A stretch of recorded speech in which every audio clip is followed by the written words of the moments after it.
Mereka sangat mengharapkan agar umat Islam saat ini hanya berada di pojok-pojok, hanya berada di pinggir, tidak boleh masuk ke tengah-tengah kekuasaan. Mereka sangat menginginkan musuh-musuh umat Islam saat ini dalam kondisi bersatu ini agar umat Islam hanya sekedar zikir dan sholawat, hanya sekedar melaksanakan ibadah ritual dan seremonial. Ini yang diharapkan. Tapi ketika umat Islam mulai ada kesadaran berpolitik, kesadaran berekonomi dan terusnya, maka ini nampaknya akan diamati secara cermat, akan menjadi sorotan. Ketika umat Islam bicara ekonomi dengan baik, maka akan diawasi. Tapi ketika kesadaran umat Islam terutama di bidang politik, maka akan dihabisi. Ini kata Bu Natsir pada saat itu, atau Pak Natsir.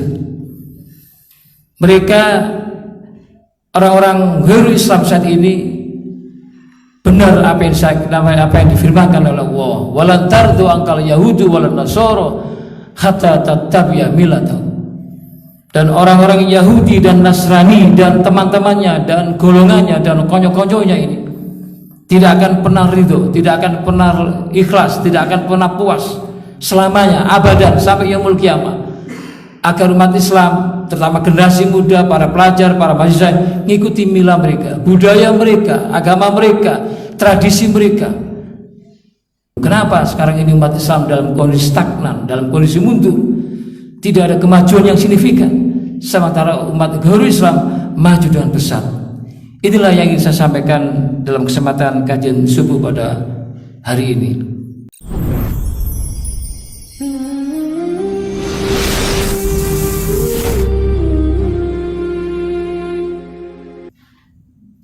Ibu-ibu, bapak serta saudara-saudara sekalian, jamaah kuliah subuh Masjid Junyadin yang dimuliakan oleh Allah.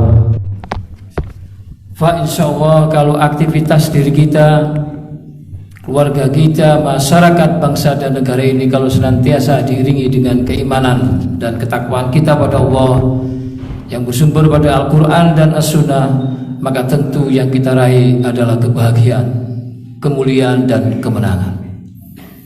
Ma'asyiral muslimin, jamaah kajian salat subuh rahmatullah. Kalau kita cermati saat ini secara objektif kondisi dan posisi umat Islam yang merupakan mayoritas muslim terbesar penduduknya di dunia ini, justru kita dalam kondisi termarginalkan. Umat Islam dalam kondisi terpinggirkan. Hampir di seluruh aspek kehidupan umat Islam tidak memiliki kekuatan yang signifikan, terutama di bidang politik, ekonomi dan hukum. Umat Islam memang mayoritas, tapi minoritas di dalam kekuasaan publik, tidak memiliki posisi bergening yang signifikan dan lemah keberadaan dan ekstensi umat Islam saat ini. Tantangan dakwah saat ini bahkan ke depan, minimal 5 tahun ke depan saat ini semakin hari tidak semakin ringan, tapi semakin keras dan semakin complicated, sangat berat. Kita saksikan saat ini yang namanya kedzaliman, kemaksiatan, kemungkaran sudah masif, ya. Musuh-musuh umat Islam baik dari kalangan liberal, dari kaum liberalisme, sekularisme, pluralisme, bahkan Syiaisme sekarang sudah bangkit, apalagi neonasakum baru ini. Dan ini benar-benar ada, bukan hoax. Mereka tidak rela umat Islam ini bangkit. Mereka tidak rela umat Islam ini munculnya persatuan umat Islam, munculnya kebangkitan umat Islam. Mereka sangat mengharapkan agar umat Islam saat ini hanya berada di pojok-pojok, hanya berada di pinggir, tidak boleh masuk ke tengah-tengah kekuasaan. Mereka sangat menginginkan musuh-musuh umat Islam saat ini dalam kondisi bersatu ini agar umat Islam hanya sekedar zikir dan sholawat, hanya sekedar melaksanakan ibadah ritual dan seremonial. Ini yang diharapkan. Tapi ketika umat Islam mulai ada kesadaran berpolitik, kesadaran berekonomi dan terusnya, maka ini nampaknya akan diamati secara cermat, akan menjadi sorotan. Ketika umat Islam bicara ekonomi dengan baik, maka akan diawasi. Tapi ketika kesadaran umat Islam terutama di bidang politik, maka akan dihabisi. Ini kata Bu Natsir pada saat itu, atau Pak Natsir.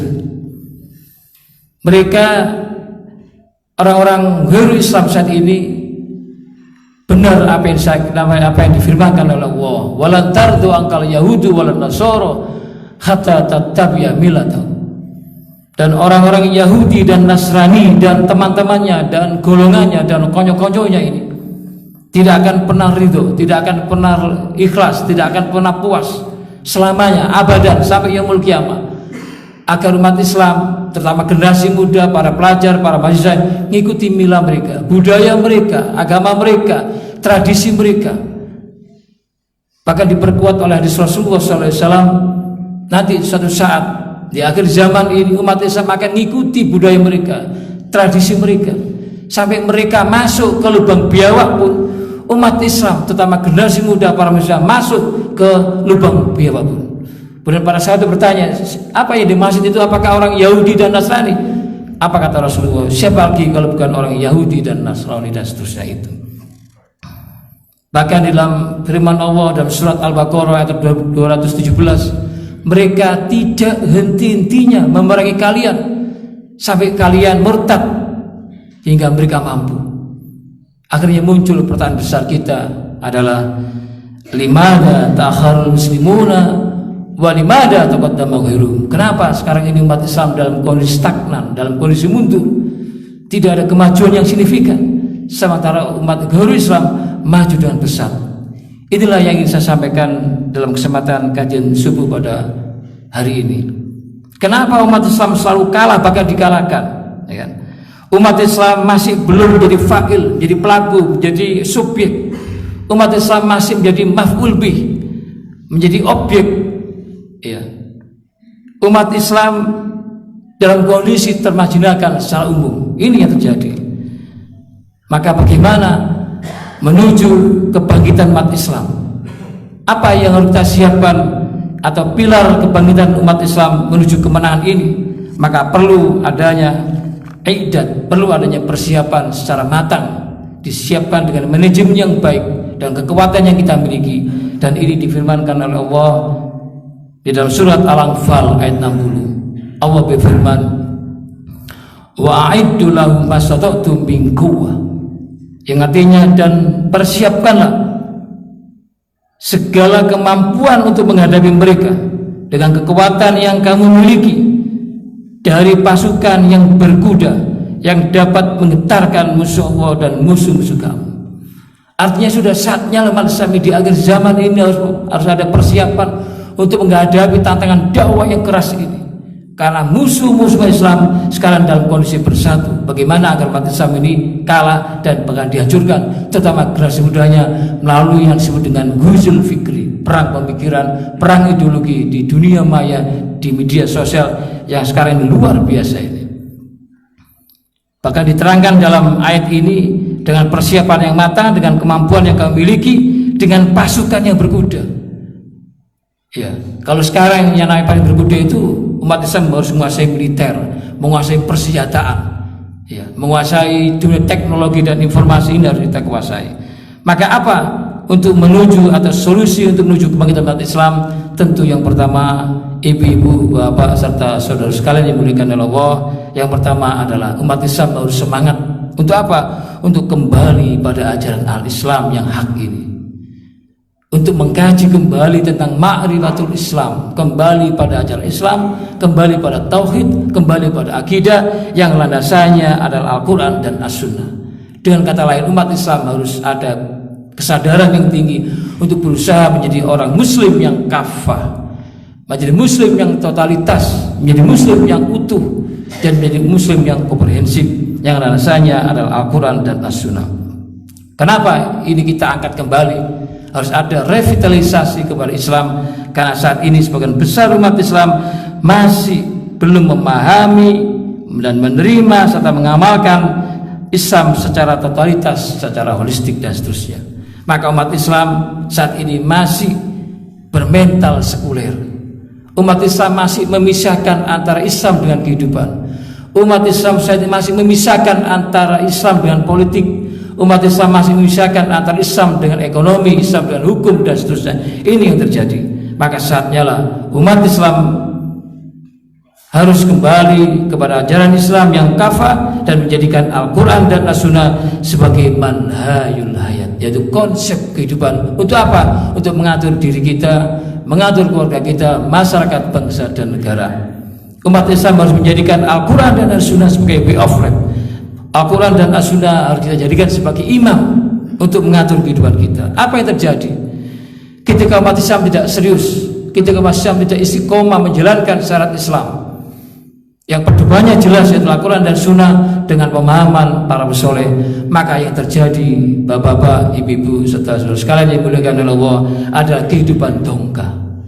Mawa dongka, yaitu kehidupan yang sempit, kehidupan yang di dalamnya penuh dengan rekayasa, penuh dengan ketidakadilan, penuh dengan tantangan dan ujian, dan kehidupannya tidak ada keberkahannya kalau kita menyampaikan Al-Quran dan As-Sunnah.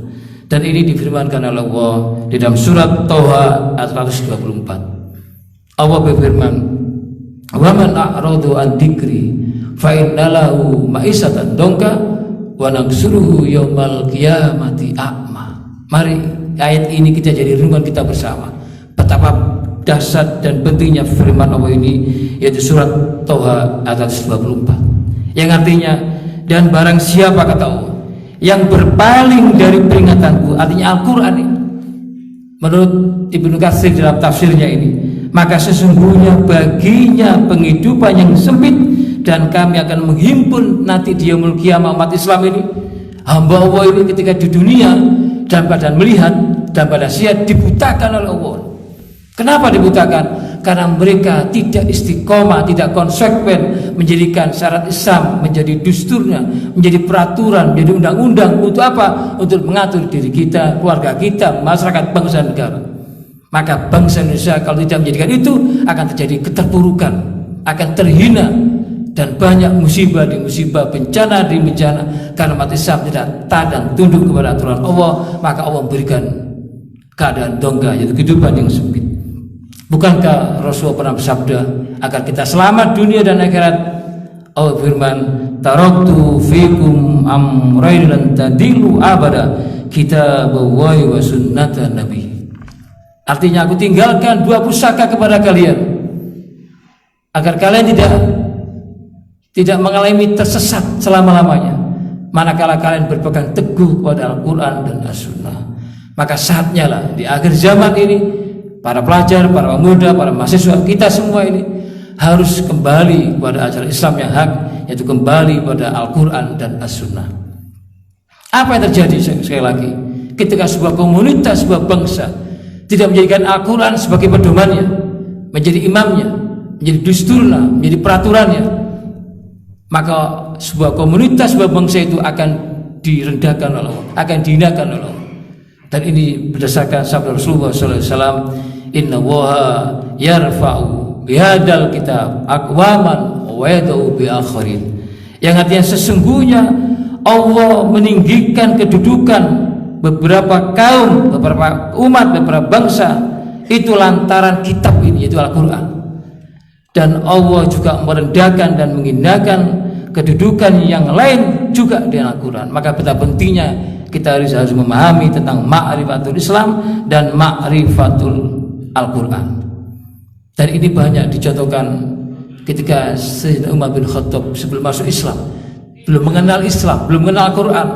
Sayyidina Umar bin Khattab dalam kondisi jahiliyah, ketika diberi daya oleh masuk Islam dan Al-Quran, maka diangkat oleh Allah dalam kondisi terpuruk, dalam kondisi terhina, diangkat oleh Allah. Dan puncaknya prestasi Sayyidina Umar bin Khattab adalah menjadi khalifah yang kedua setelah Abu Bakar As-Siddiq. Itu juga lantaran hidayah Allah melalui Al-Quran. Dan juga Fudail bin Iyad misalnya, seorang tabi'in, ketika di zaman jahiliyah menjadi orang preman, menjadi orang yang bahasanya selain preman ya orang hidupnya gak karuan lah, menentang Islam, merampok, mencuri dan sebagainya.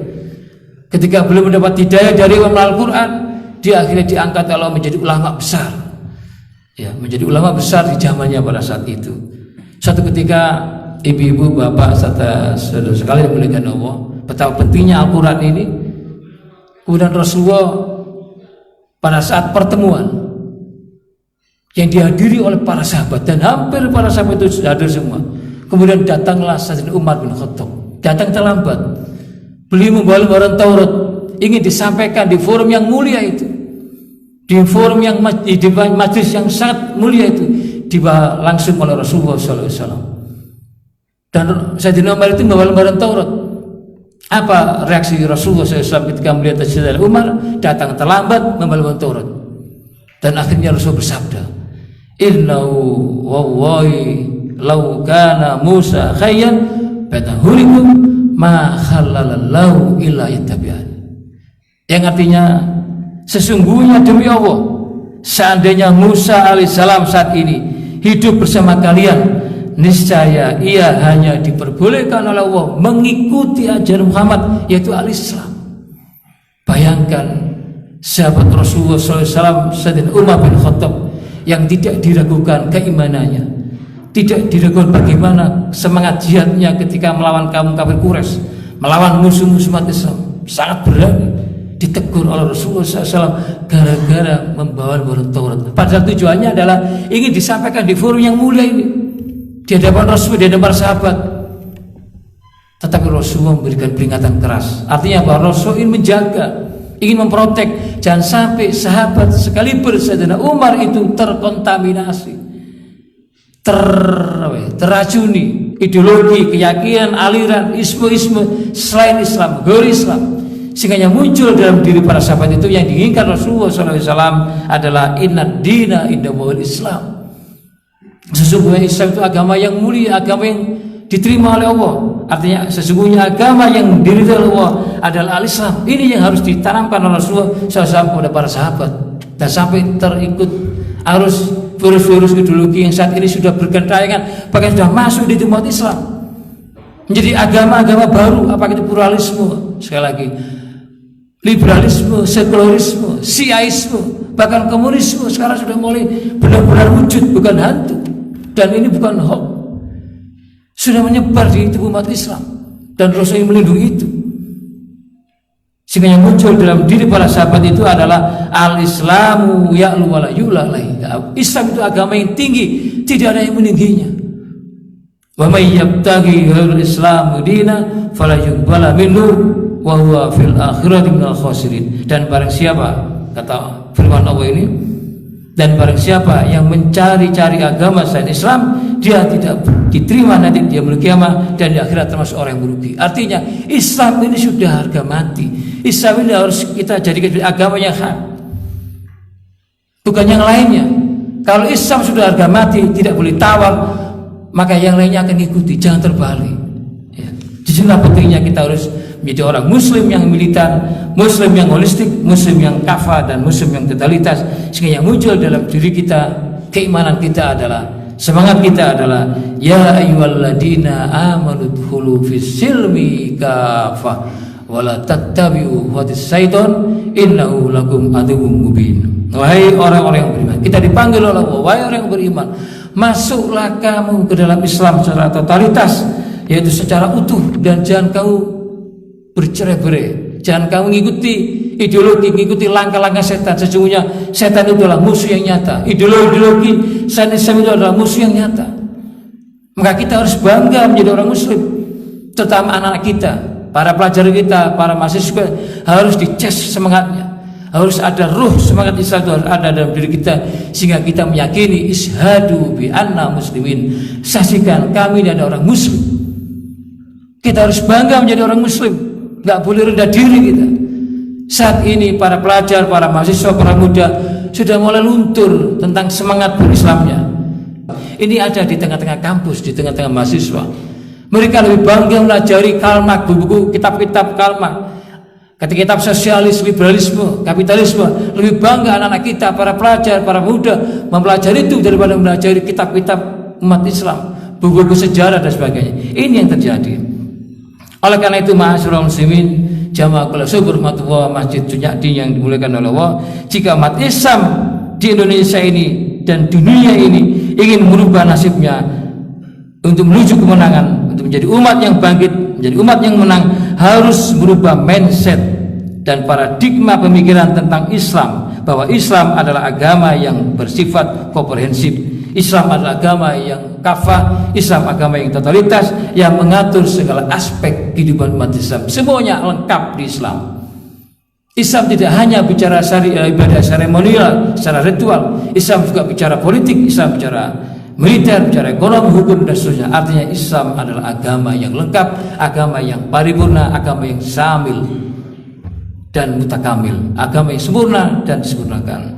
Yang kedua, untuk menuju pilar kebangkitan umat Islam, pilar menuju kemenangan umat Islam, yang kedua yang tidak kalah pentingnya adalah, yaitu hendaklah kita sekarang ini umat Islam harus semangat untuk membangun ukhuwah Islamiyah.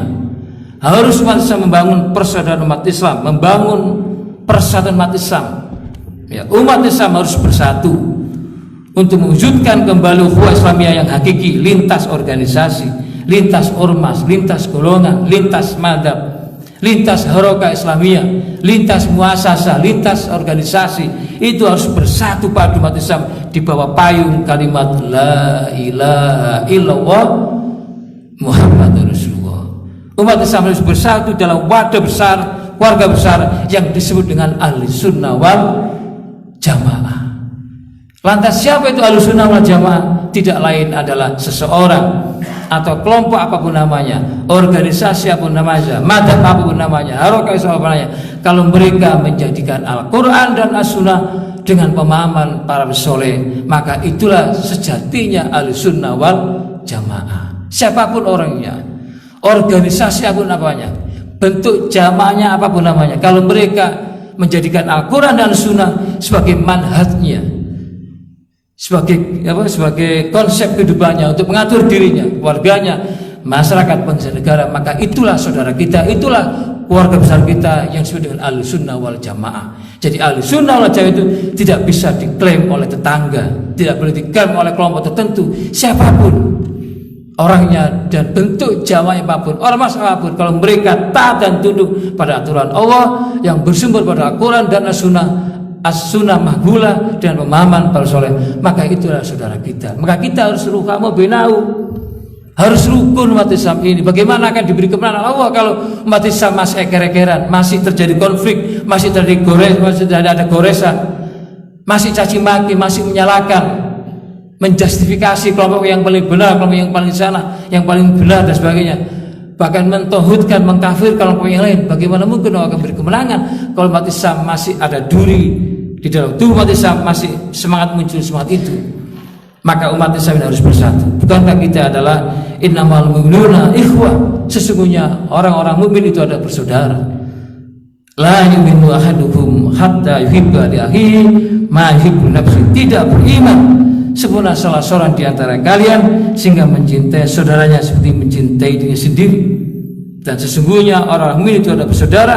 Karena itu damaikanlah di antara keduanya atau saudaramu yang berselisih, yang terjadi konflik, yang terjadi perselisihan di antara kedua jamaah itu atau kelompok itu, dan bertakwalah kepada Allah agar kamu mendapat rahmat. Jadi kalau kita ingin jadi rahmat itu, umat Islam harus bersatu, harus ada sikap toleransi, sikap tasamuh, bukan sikap asyidah, saling keras, saling caci maki, tapi ada ruhamau baik benaum di antara kita. Terutama saya katakan Muhammadiyah dan NU ini harus bersatu. Jangan sampai dari domba ormas besar ini yang menjaga NKRI ini harus bersatu. Kenapa sih umat Islam tidak bersatu? Masih ada konflik di antara umat Islam ini, ya. Karena di tubuh umat Islam ini masih ada penyakit yang luar biasa, yaitu ta'assub hizbiyah atau fanatik kelompok. Inilah penyakit umat Islam yang kronis, yang sudah stadium 4. Ukhuwah Islamiyah, persatuan Islam tidak bisa maju, tidak bisa terwujud karena di dalam tubuh umat Islam masih ada penyakit yang disebut dengan ta'assub hizbiyah, fanatik kelompok, fanatik kesukuan, fanatik hizbiyah, fanatik golongan, fanatik partai, fanatik muasasah, ormas dan sebagainya. Bukan berarti kita nggak boleh berpartai, nggak boleh bergolongan, nggak boleh bersarikatan, boleh, tapi itu menjadi wasilah. bukan hoya, bukan tujuan. Sekarang terbalik, jamaah, kelompok, hizbiyah, golongan partai itu menjadi tujuan, bukan menjadi wasilah, menjadi sarana untuk kebaikan, sarana untuk menuju kemaslahatan. Tapi terbalik, menjadi hoya, menjadi tujuan, sehingga fanatik kelompoknya itu, fanatik berjamaahnya, sehingga mengklaim sekali lagi kelompok yang paling benar, kelompok yang mengyuna, bahkan mengkafirkan, mentauhidkan kelompok yang lain. Dan ini dulu ada ketika di zaman Khalifah Sayyidina Ali, yaitu kelompok yang radikal, kelompok yang ekstrim, pemahaman Islam ini terlalu ekstrim, berlebihan, tidak pas cara beragamanya, dan akhirnya mereka mengkafirkan, mentauhidkan, dan menyalahkan kelompok lain. Dan para sahabat termasuk Sayyidina Ali dibunuh oleh kelompok Khawarij. Siapa itu? Yaitu kelompok takfiri, yaitu muda yang mengkafirkan sama umat Islam. Dan ini sekarang ada di Indonesia, bahkan di Malang ini ada bibit-bibit kaum ekstremis ini, yang radikal ini, cara berpikirnya ini masih ada. Dan bagaimana akan diberi menang oleh Allah kalau umat Islam seperti itu. Maka ukhuwah Islam ini harus kita wujudkan, harus kita bersatu umat Islam. Maka tinggalkanlah persoalan-persoalan yang sifatnya furu'iyah, masalah cabang, masalah khilafiyah, jangan kita bahas secara tajam, karena masing-masing punya dalil, masing-masing punya hujah, punya alasan. Jangan bicara masalah khilafiyah, jangan bicara masalah furu'iyah. Kita ini banyak persamaannya di antara kelompok, di antara golongan, di antara jamaah, di antara orang, banyak persamaannya. Tapi kenapa kita bicara memeruncing masalah furu'iyah, masalah khilafiyah, dan itu sedikit sekali perbedaannya, sementara persamaannya banyak. Maka kita harus mencari persamaannya daripada mencari perbedaannya, sehingga ukhuwah Islamiyah akan terwujud. Maka dakwah kita ke depan adalah dakwah rabbaniyah, bukan dakwah asabiyah, bukan dakwah kepada kembali pada kesekuannya, kembali pada kelompok, tapi dakwah kita adalah dakwah rabbaniyah, yaitu dakwah mengajak kepada jalan Allah yang bersumber pada Al-Quran dan As-Sunnah, sehingga sabda Rasulullah SAW akan terrealisasi, yaitu laisa minna man da'a ila asabiyah, walaisa minna man qatala asabiyah, walaisa minna man mata asabiyah. Yang artinya, bukan golonganku. Siapakah itu ya Rasulullah? Yaitu orang yang mengajak untuk kembali kepada asabiyah, kembali kepada kesekuan, kembali pada hizbiyah, golongan partai dan sebagainya. Dan bukan golonganku orang yang berjuang untuk asabiyah, dan bukan golonganku orang yang mati karena asabiyah. Kita berdakwah, berjihad pun gak boleh karena asabiyah, karena kepentingan politik, kepentingan golongan, kepentingan hizbiyahnya. Tapi harus kepentingan dakwah Islam, kepentingan agama Islam yang ikhlas karena Allah.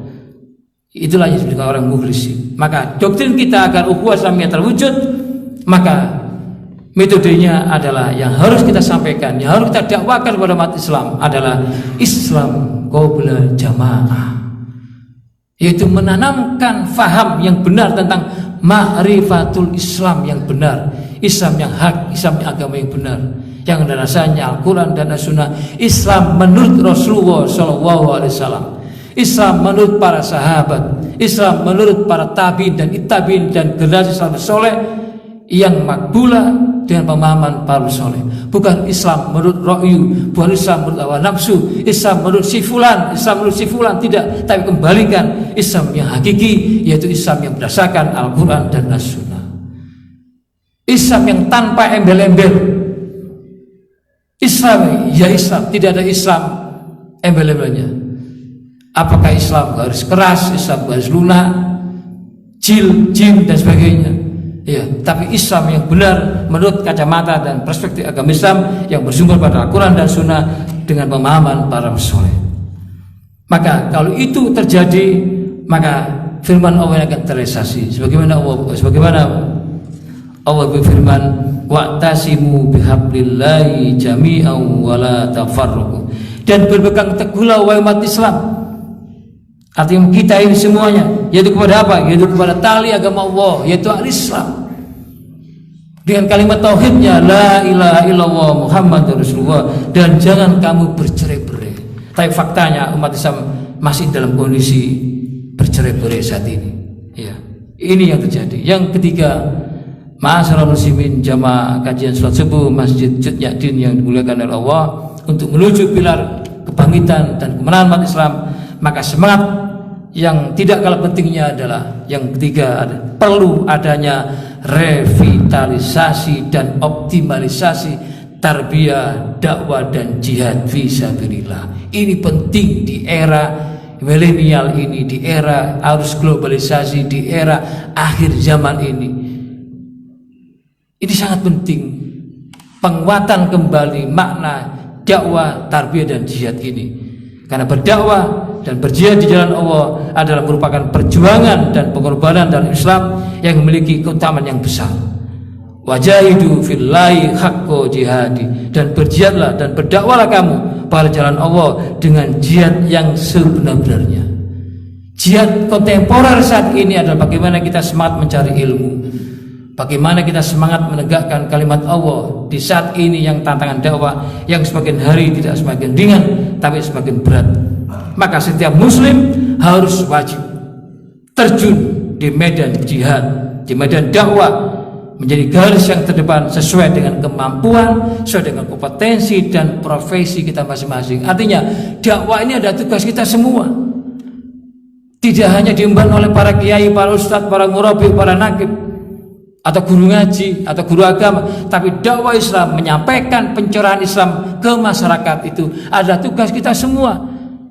Setelah kita masuk Islam, kita syahadat, maka tugas kita adalah menyampaikan risalah Islam ini di tengah zaman, di akhir zaman yang penuh dengan fitnah, penuh dengan tantangan yang berat ini. Maka semangat ruhul jadid, ruhul dakwah jihad ini harus ada dalam diri kita, sehingga yang muncul dalam diri kita adalah iskariman au mut syahidan, hidup mulia atau mati syahid. Ini harus ada dalam diri kita. Semangat dakwah harus ada. Bukan berarti sekarang tantangan dakwah semakin keras, semakin represif, semakin apa? Represif, terus kita mundur, kita tiarap, kemudian kita tidur. Justru kita harus semakin semangat. Semakin umat Islam diinjak-injak, semakin umat Islam itu ditekan, maka umat Islam harus bangkit. Bukan semakin loyo, kemudian futur, malas, kemudian tiarap. Tapi harus semangat. Ini tantangan dakwah, dan itulah sunatullahnya. Sunatullahnya seperti itu. Pasti umat Islam akan menjadi tantangan yang berat, jadi tantangan yang sangat luar biasa ini. Dan kata Rasulullah di dalam hadisnya, afdalul jihadu kalimatul haq inda sultanin jair. Ini nampaknya hadis ini nampaknya relevan dengan kondisi saat ini, kondisi di akhir zaman ini, kondisi di era milenial ini, kondisi di era arus globalisasi, perang huzul fikri ini, yaitu jihad yang paling afdol, kata Rasulullah SAW, yang paling aksan, paling baik adalah menyampaikan perkataan yang benar, perkataan yang adil di hadapan penguasa yang zalim, penguasa yang kejam, penguasa yang jahat, penguasa yang menipu, penguasa yang mendolimi rakyatnya dan tidak melayani rakyat dengan baik. Ini kata Rasulullah adalah jihad yang paling tepat di era milenial ini, adalah bagaimana kita menyampaikan kebenaran Islam ini di hadapan para penguasa yang jahir, yaitu yang zalim. Maka umat Islam harus berani menyampaikan itu, ya. Bahkan kata di dalam buku Kehidupan Seorang Muslim yang ditulis oleh Buya Hamka mengatakan, innal hayata aqidatun wa jihad. Ini salah satu statement dari Buya Hamka rahimahullah, yaitu kehidupan itu adalah akidah, hidup itu adalah akidah, hidup adalah keyakinan dan perjuangan. Dan perjuangan dan akidah itu pasti menghadapi tantangan yang luar biasa. Ujung-ujungnya adalah kematian, dan kematian itu adalah pasti terjadi. Maka hidup sekali, bagaimana mati yang mulia atau mati syahid, itu harus ada dalam diri kita. Tiada perjuangan tanpa pengorbanan. Maka dakwah ini penting, jihad ini penting.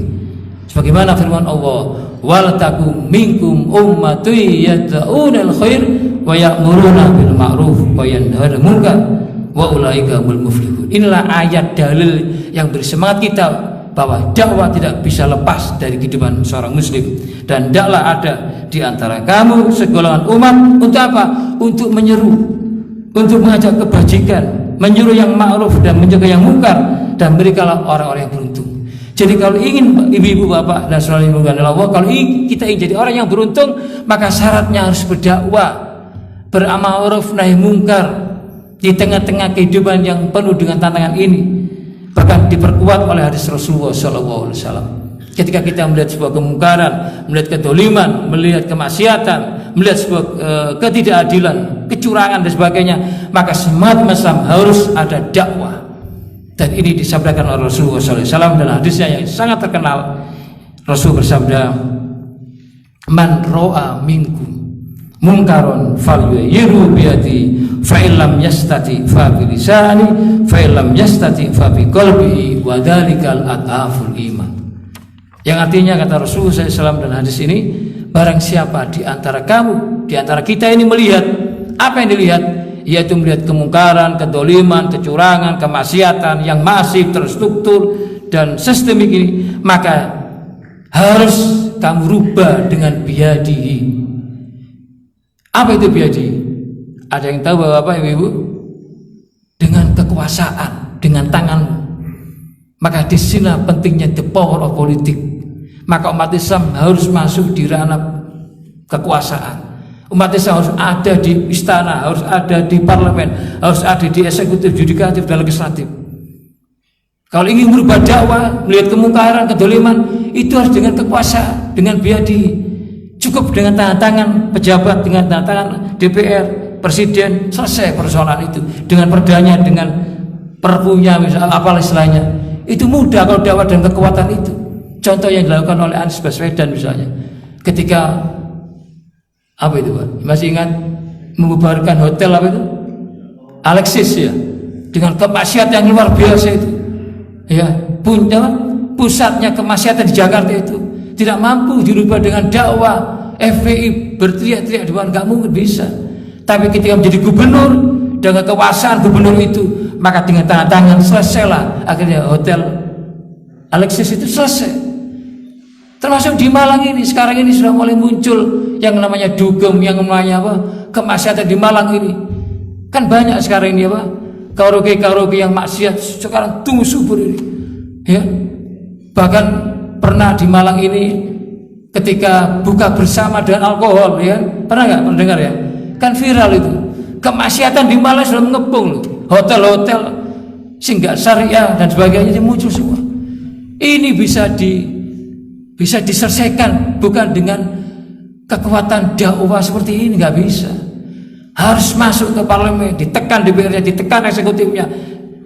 Ulama, umar bersatu untuk menyelesaikan ini, sehingga Malang ini menjadi Malang yang aman, yang kondusif, yang barokah. Kalau kemaksiatan merajalela, bagaimana akan ada keberkahan dan sebagainya. Maka pentingnya di sini adalah ketika melihat kemungkaran, maka kata Rasulullah, hendaklah dirubah dengan biyadi, yaitu dengan kekuasaan, dengan politik, dengan kekuasaan tangan ini. Dan apabila tidak mampu dengan kekuasaan, maka hendaklah dengan lisan. Kalau kekuasaan tadi, the power politik tadi, itu adalah umaro, pemerintah eksekutif, itu yang paling kuat untuk apa ya, untuk mencegah kemungkaran, karena dia memiliki kekuasaan, itu umaro. Maka di sini pentingnya umat Islam harus masuk di umaro itu, di pemerintahan, di eksekutif. Kalau tidak mampu, kata Rasulullah, hendaklah dengan lisan. Lisan inilah kekuatan para dai, para ustadz, para daiyah, para ulama, para kiai, para ustadz dan sebagainya. Dan akhirnya maka pentingnya di sini umaro dan ulama harus bersatu. Harus siasat kata untuk membereskan dakwah ini, kemaksiatan ini, sehingga umat Islam tidak diberi musibah oleh Allah, tidak diberi bencana oleh Allah. Musibah di bencana, bencana itu terjadi karena dakwah stagnan. Jadi munculnya bencana demi bencana, musibah demi musibah, apakah itu gempa bumi, tsunami, dakwah ini harus berjalan. Harus ada yang berani menyampaikan, mencegah itu. Ya, apabila tidak mampu dengan lisannya, yang terakhir adalah dengan doa. Dan doa itu adalah selemah-lemah iman. Padahal kita punya kekuatan. Bangsa Indonesia mayoritas. Presiden kita orang Muslim, ya. Panglima kita orang Muslim, betul nggak Bapak? Kapolri kita orang Muslim, betul nggak? Para menterinya, para gubernurnya, dan mayoritas ini Muslim. Tapi kenapa yang namanya musibah demi musibah, bencana senantiasa terus ada dan saling ganti mengganti, saling menyusul. Kenapa? Karena dakwah tidak maksimal, dakwah macet, ulama dikriminalisasi, aktivis dipersekusi. Kalau itu yang terjadi, ya tunggulah ada, tunggulah bencana. Kalau bangsa Indonesia tidak semangat berdakwahnya, maka harus dibangunkan semangat mahasiswa untuk berdakwah di tengah-tengah kedzaliman, di tengah-tengah kehidupan yang saat ini kita rasakan sangat diskriminatif ini. Maka inti dakwah adalah harus ada perubahan. Sekali lagi, inti dakwah adalah perubahan. Dan ini difirmankan oleh Allah, Inna wa la yuhairu ma biqaumin hatta yuhairu ma bi anfusihim. Sesungguhnya Allah tidak akan pernah mengubah keadaan sebuah bangsa, sebuah umat, sebuah komunitas sehingga mereka mengubahnya dengan yang ada pada diri mereka sendiri. Maka kalau Indonesia ingin menjadi negara yang menang, menjadi negara yang barokah, harus ada perubahan semangat dakwah dan semangat jihad ini. Dakwah dan jihad adalah membela agama Allah. Jadi membela agama itu adalah kewajiban kita. Kan beberapa kemarin ada statement yang nyeleneh gitu ya. Gak perlu kita membela agama Allah. Kenapa agama Islam dibela? Apakah Allah tidak kuat? Akan dibantu oleh MUI. Itu pernyataan yang sangat berbahaya. Ya.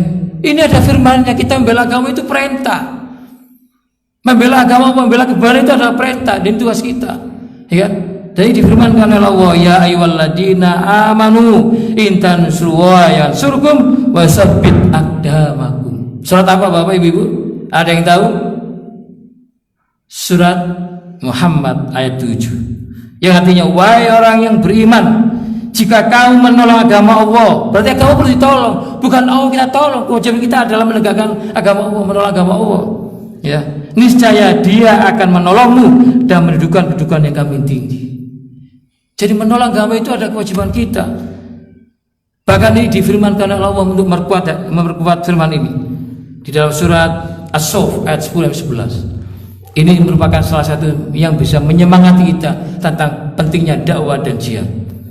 Ini difirmankan oleh Allah dalam surat As-Saff ayat 10 dan 11. Ini kajian yang luar biasa dalam ayat ini. Allah berfirman, ya ayyuhalladzina amanu hal adullukum ala tijaratin tunjikum min adabin alim tu'minuna billahi wa rusuli wa tujahiduna fi sabilillahi bi amwalikum wa anfusikum dzalikum khairlakum in kuntum ta'lamun. Yang artinya, hai orang-orang yang beriman. Kita dipanggil lagi oleh Allah khusus pada orang yang beriman. Wahai orang yang beriman, maukah kamu aku tunjukkan suatu perniagaan, suatu bisnis, suatu transaksi, suatu muamalah yang dapat menyelamatkan kamu dari adab yang pedih, dari musibah yang besar, dari bencana yang besar.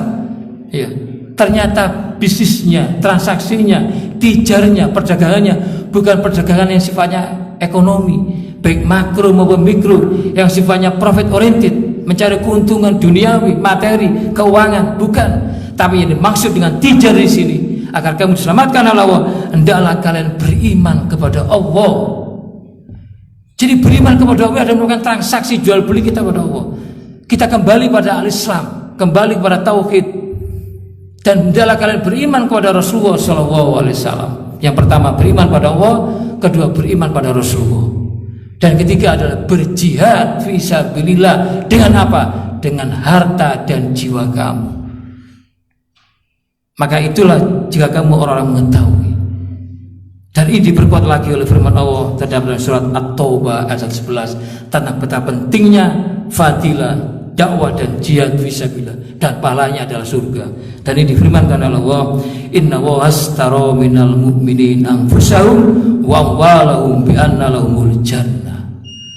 Sesungguhnya Allah membeli dari orang-orang mukmin, baik dari diri mereka maupun harta mereka, dan mereka akan berikan pahala yang besar, yaitu surga. Yang terakhir, selesai nih Pak ya. Yang terakhir adalah untuk menuju kemenangan kebangkitan Islam, umat Islam harus menguasai berbagai disiplin ilmu, menguasai imtak dan imtek, ya, yaitu beriman, ilmu pengetahuan dan teknologi, dan iman dan takwa.